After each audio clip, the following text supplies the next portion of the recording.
holds my phone doesn't open up wide enough to get my phone in there. So unfortunately, my wife is going to have to hold it. Thank you, honey. So my name is Terry Valentino, and I'm with the Koshin-Ha Chito-Ryu organization. And what I wanted to talk tonight about was internal iron palm training and its relationship to the fascial system within our bodies.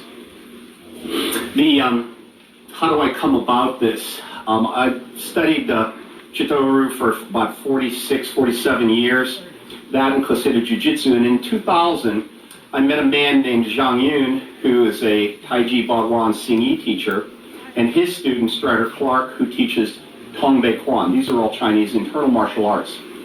And I began to train with them as a way to better understand Chito-Ryu karate and understand the Chinese element that exists within our style.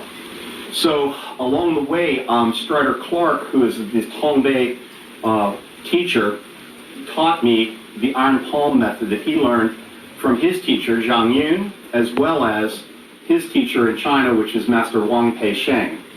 So this method is very old and not generally shared outside of the group that we're in.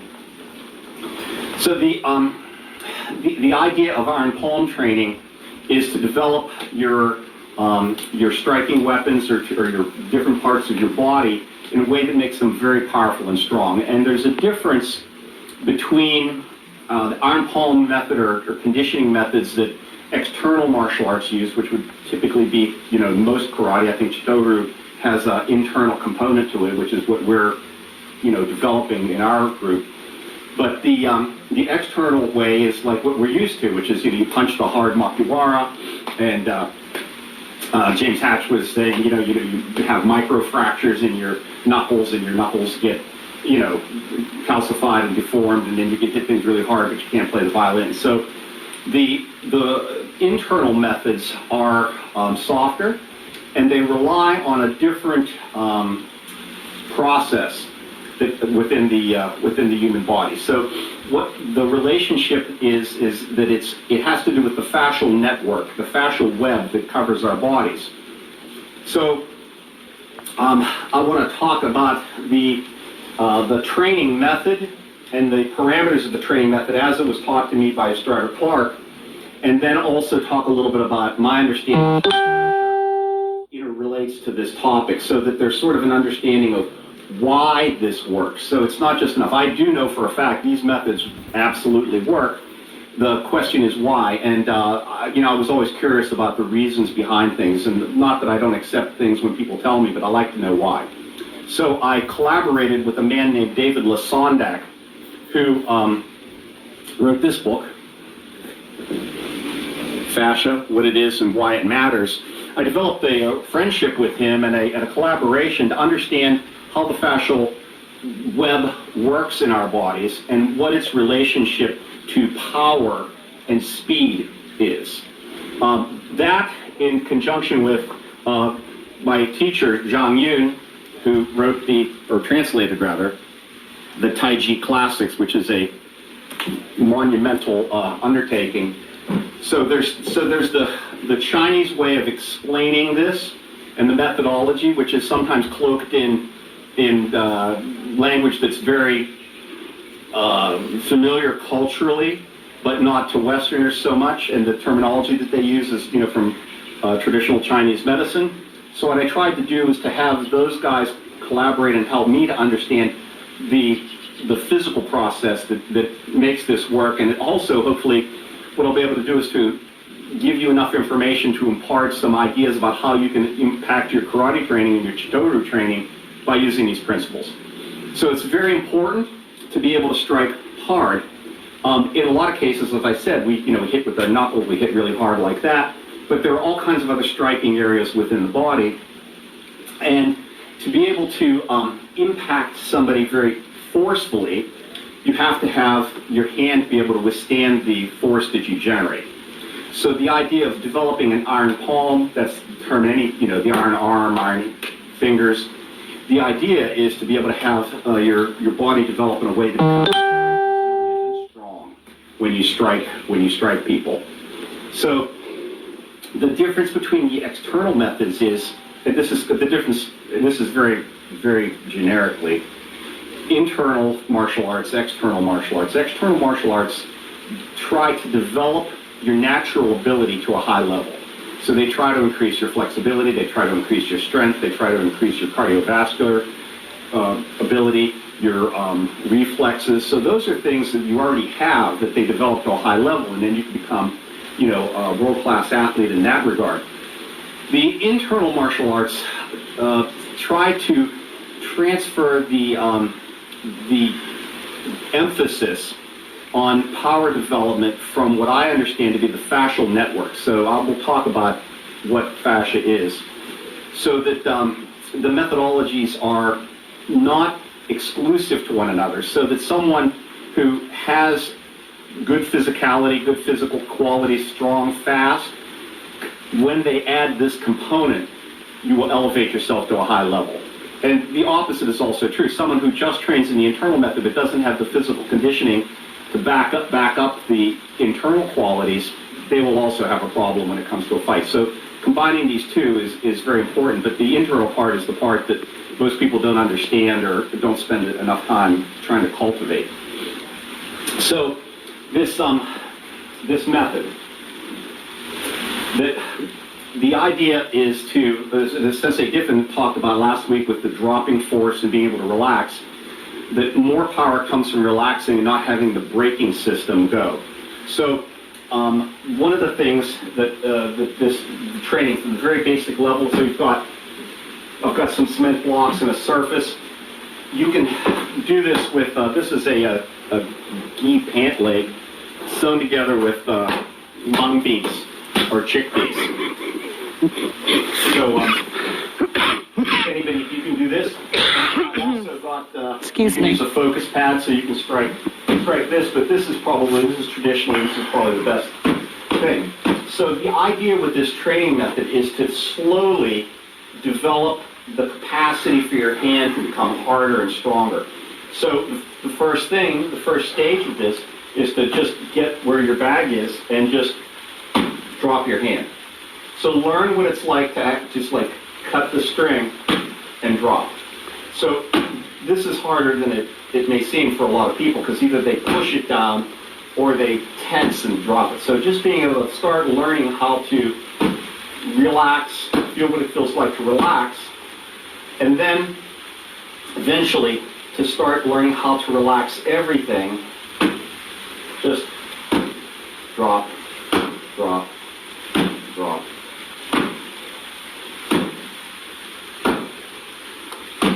So over a period of time, your hand will begin to change. And the reason it begins to change is, and I'll go back to the talk of the fascia. The cover of this book is a good example of kind of what fascia is, and I hope that this is it big enough on the screen? It's like a web that covers our entire body. And the best way to maybe have you understand that you've seen it before is if you have like a boneless, skinless chicken breast, and you've got that membrane, that elastic, clear membrane that covers the chicken, that is fascia. So there's another type of fascia too, and you've seen it when you have different kinds of meat, that they have the silver skin, the very thick, white, hard, elastic part of a piece of meat that you have to cut away so that you can use it. That is also fascia. So fascia has different qualities, and it has a lot of adaptability in that it can be very elastic, and it can also have a very high tensile strength, so it's also very strong. So there are methodologies that you can use to develop the fascia, and part of them have to do, when they've done studies with people, for instance, let's say that ride horses a lot. So they're riding a horse and they have this kind of pressure and friction that the fascia along the inside of their thigh becomes very thick and strong because it's responded to the type of demand that particular activity does. So when you practice these techniques, when you drop your palm into the bag, it encourages the development of collagen tissue. So this friction and light impact develops collagen, which causes your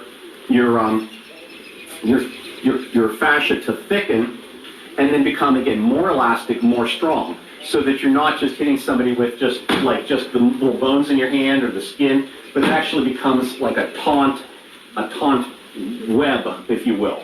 So the fascia is sort of like the pantyhose suit that holds everything in and together, and there are lines within the fascia called fascial trains that, and I have a chart here that we use in my dojo as a reference.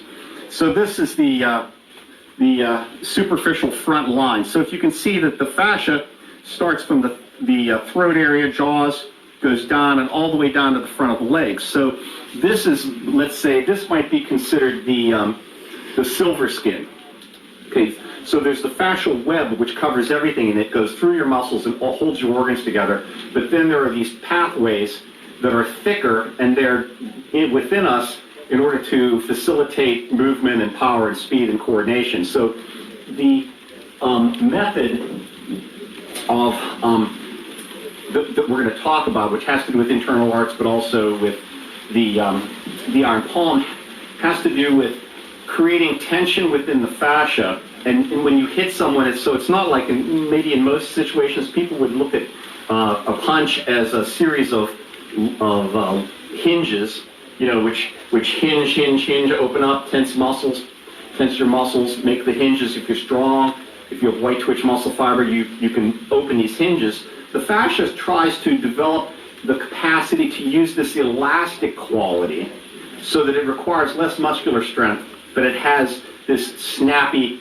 quality to it. So there are two lines, there are many lines. There's different fascial planes. The front line is the one that I showed you the poster of. Then I'm going to show you the back line of fascia, which goes from the crown of your head down the back all the way to the underside of your feet. So it goes from the bottom of your toes to the top of your head. So when we do this, and this is the methodology, is that you can let's say if you were in a cat stance but you drop your feet. So this is the traditional way that you do it. Again, once you develop the capacity, it doesn't matter what stance you're in. But this is the training method. So you start off with this very, just learning how to relax, and you don't want to start from very high because, believe it or not, it'll hurt.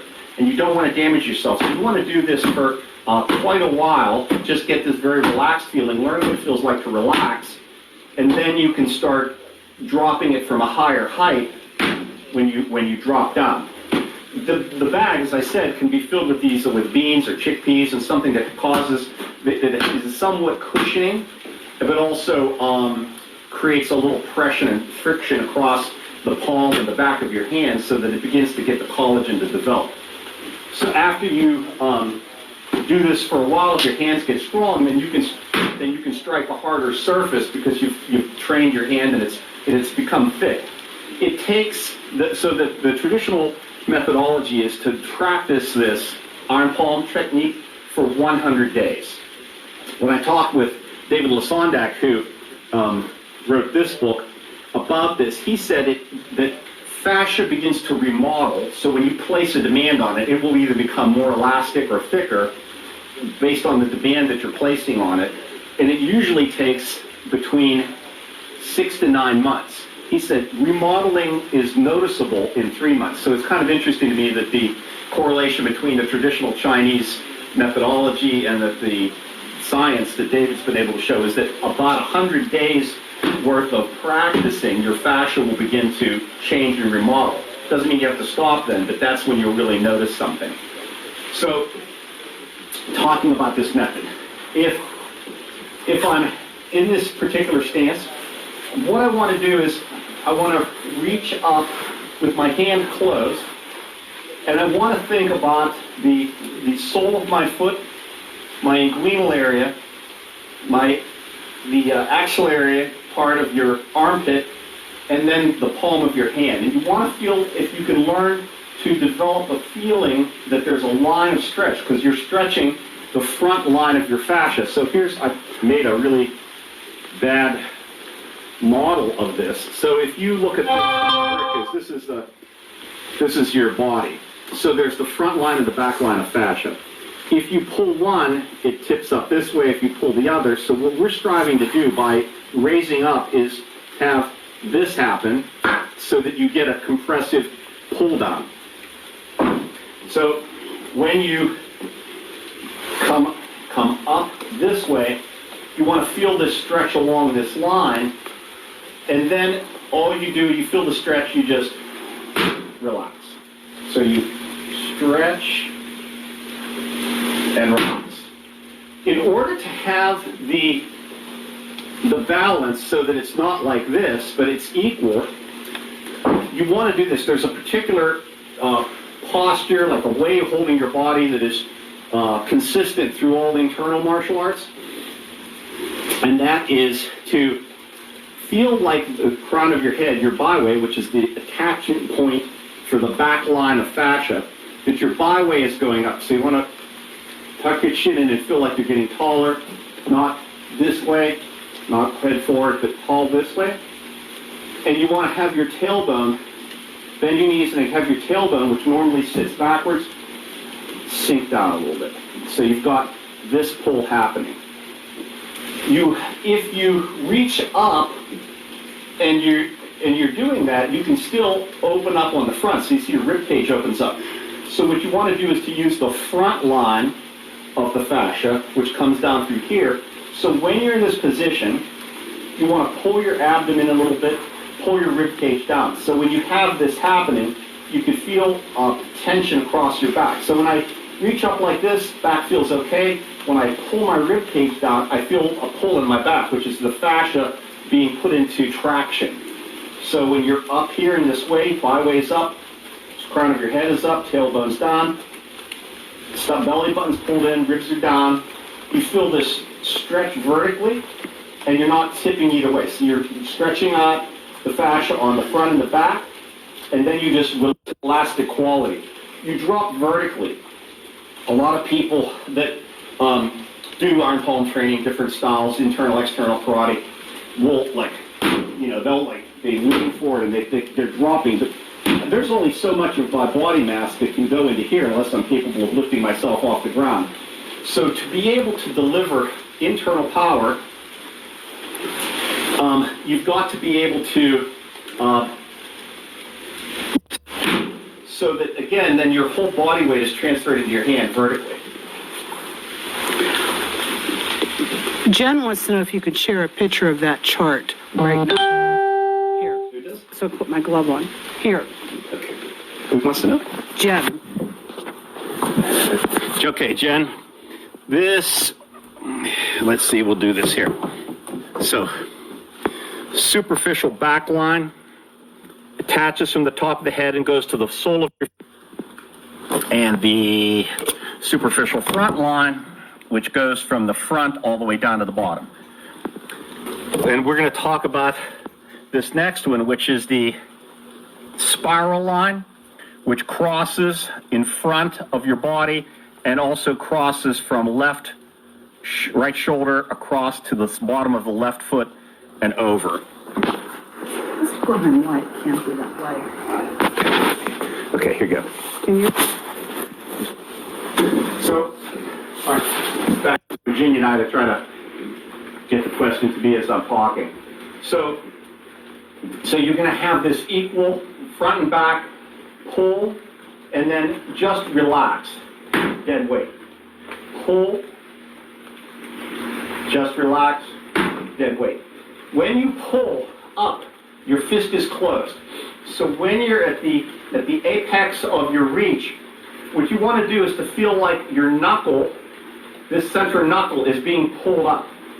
So that, again, you don't arch back, you keep your rib cage down, but you reach, and then as you sink, you open your hand at the very end. You open your hand. If I'm doing a backhand technique, same thing. When you're here, to do the here, you twist, knuckles up, feel the pull, and when you sink, the hand opens. So from here, and so you want to feel the feeling. Pull down, you can even do this. I'm going up here, I can actually like feel like I'm trying to reach to the floor with my finger so that I have accentuate the feeling from here, from here. So there's being able to tune into what your body's doing is very important in these kind of internal practices. So the idea is that your mind creates an intention. Your intention directs your chi, and your chi controls your muscle, and your muscle executes the technique. So if there's a term that David says is utilized in the circles of the people who do fascial research, and it's called introception.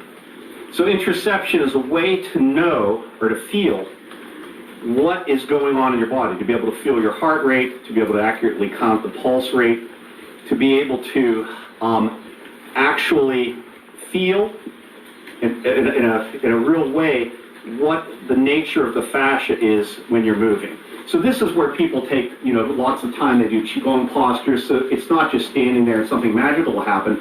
It's using your mind to be able to track the breathing, track the expansion and contraction of the fascia and the different functions. So that's called introception. So what you want to try to do when you do this is not just bang away at something. It's to develop this feeling so you can say, like, I'm trying to achieve a particular body state, then I relax.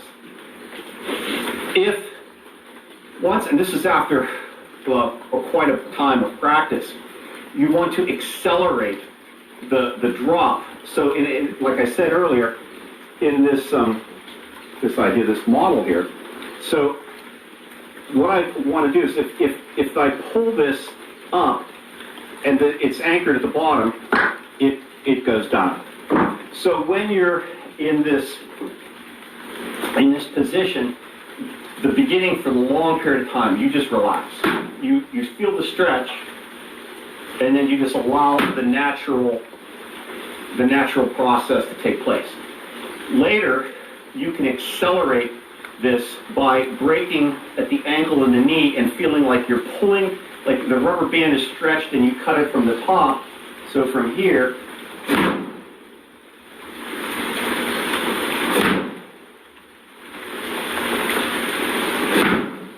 so that way then you can hit very hard. What relationship this has to karate is everything in our Chito-ryu, is that all the techniques, when you strike somebody, when you block someone, if you can be in this relaxed state and use the fascia as the primary power element and the primary speed element, it doesn't lock you up, so it's harder for people to manipulate you, but it's easier for you to manipulate them. And you can think about how could we train this, specifically to certain techniques. And we're just talking about this vertical dropping. We're not talking about horizontal force. So within our style, if you're going to think of this motion from here, and you're going to practice this with Shio Hai,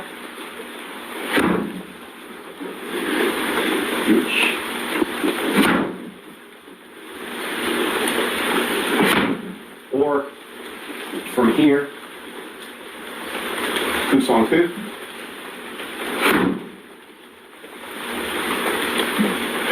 Or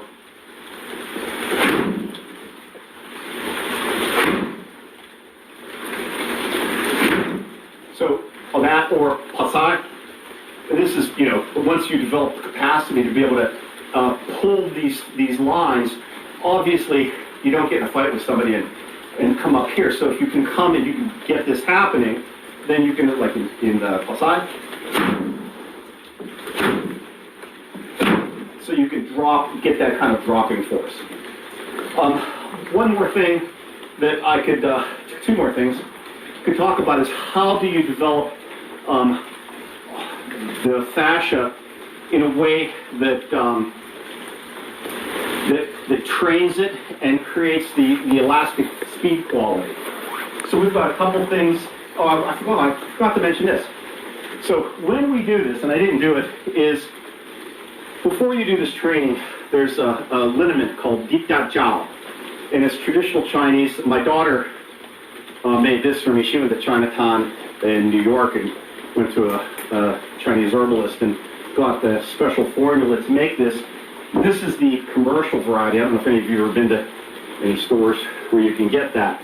And the liniment is put on your hands before training so you can practice, and it helps. I'm not entirely sure how it works, but it does appear. It certainly decreases swelling, bruising, and they say that it helps thicken the skin or the fascia. Don't know if that's scientifically a fact, but I do know that it does take away bruising and swelling from striking. So another way to train the fascia when you do your training. So in martial arts, they have a lot of times people do spear techniques. So they'll, spear. What we do at our dojo is we kind of train change this. We don't all have spears to use a PCV pipe. So this is the training: is to be able to sink your knees, have your tailbone down, by way up. Small of your back is pushed backwards, so it's not hard. Decrease that, so it's still the position to be in Sankin. Oh, sorry. That's okay. So from here, the idea is to make this end of the pole oscillate without, so you can't do this, you can't turn your hips. What you have to do is to have your dantian and your naka dantian cross each other.